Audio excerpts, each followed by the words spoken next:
Mesdames et messieurs, bonjour, bienvenue dans cette dernière émission de la journée où nous avons l'honneur de recevoir un invité exceptionnel, Mark Van Pels. Bonjour. Bonjour Hugo. Vous êtes président de John Deere Agriculture. Alors votre grande nouveauté sur le CIMA, c'est le tracteur 100% électrique. À quel type d'agriculteur va-t-il s'adresser en priorité ? Bon, au début, c'est un tracteur dans un stage expérimental. Ça veut dire on ne va pas le voir au marché demain, mais c'est un tracteur très, très universel. Ça veut dire pas pour un segment spécifique. À ce moment-là, il reste seulement 1 heure avec toute la capacité installée, mais il y a beaucoup de progrès, beaucoup d'études, beaucoup d'avancements dans le secteur des batteries. Et dès qu'on arrive à une puissance qui met le tracteur dans le champ pendant 4 à 6 heures, ça va être très très réalistique. Et c'est pourquoi il faut travailler aujourd'hui pour gagner d'expérience et pour être prêt pour le marché comme la technologie avance. Alors Mark Van Pels, je vous propose de voir les images que l'on a tournées aujourd'hui sur le CIMA. Images. Bonjour, aujourd'hui nous nous sommes baladés au CIMA et plus particulièrement chez John Deere. Il nous présente de nombreuses nouveautés et en particulier celle qui a été citée au CIMA Innovation Award, c'est-à-dire le tracteur électrique Cézanne. Donc c'est un tracteur qui a un bloc de batterie qui alimente 2 moteurs différents de 130 kW chacun. Ces 2 moteurs peuvent être couplés afin d'augmenter la puissance de traction, puisque l'un des moteurs va gérer la traction et la transmission et l'autre gérera de son côté tout ce qui est prise de force et système hydraulique.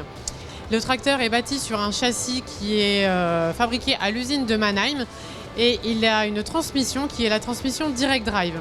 L'objectif pour John Deere en proposant un tracteur 100% électrique est de s'inscrire dans une vision de l'agriculture du futur autonome en énergie. C'est-à-dire qu'il s'inscrit dans une ferme qui sera capable de produire elle-même son électricité via des panneaux solaires, via une éolienne et qui sera de ce fait capable de recharger son propre tracteur.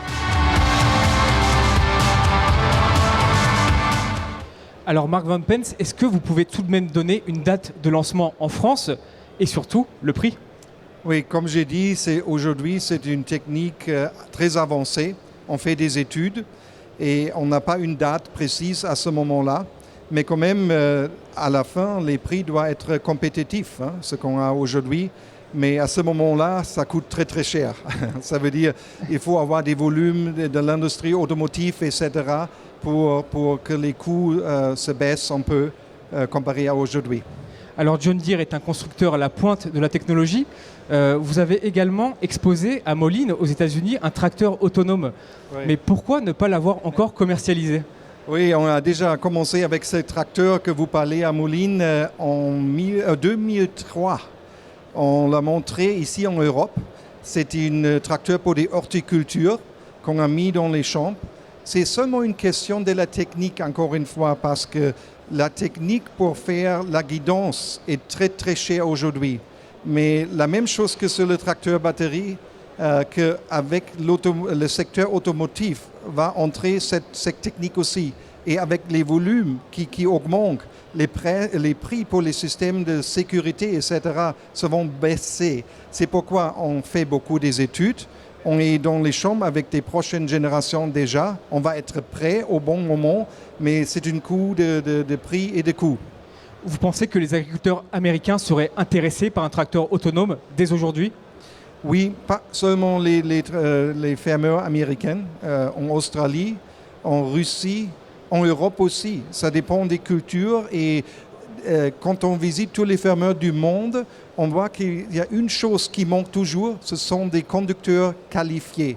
Et c'est pourquoi c'est une grande idée, mais c'est une question de coût et de prix, de valeur. Alors, on observe une faiblesse de la demande aux États-Unis depuis quelques années au niveau des machines agricoles. Comment un géant du machinisme comme John Deere réagit-il ? Bon, les ventes se baissent déjà dans la 4e année. Ça a commencé en 2013. Et on a vu des grandes réductions sur des gros tracteurs et les grosses moissonneuses-batteuses. Et c'est pourquoi ce n'était pas facile. Mais on a fait beaucoup d'expériences dans les 80 et on a diversifié nos affaires. Alors on a les machines de construction, forestiers, On a les machines de turf, d'espace vert. On a des financiers, des offres de financement. Et ça nous a aidé, cette diversification qui n'arrive pas d'un jour à l'autre. On a travaillé, ça dure quelques temps, mais cette fois, ça nous a beaucoup aidé de faire une meilleure situation que dans les 80. Et si on se projette sur 2017, comment voyez-vous l'année 2017 ? À ce moment-là, nous pensons que ça va rester sur le même niveau que 2016.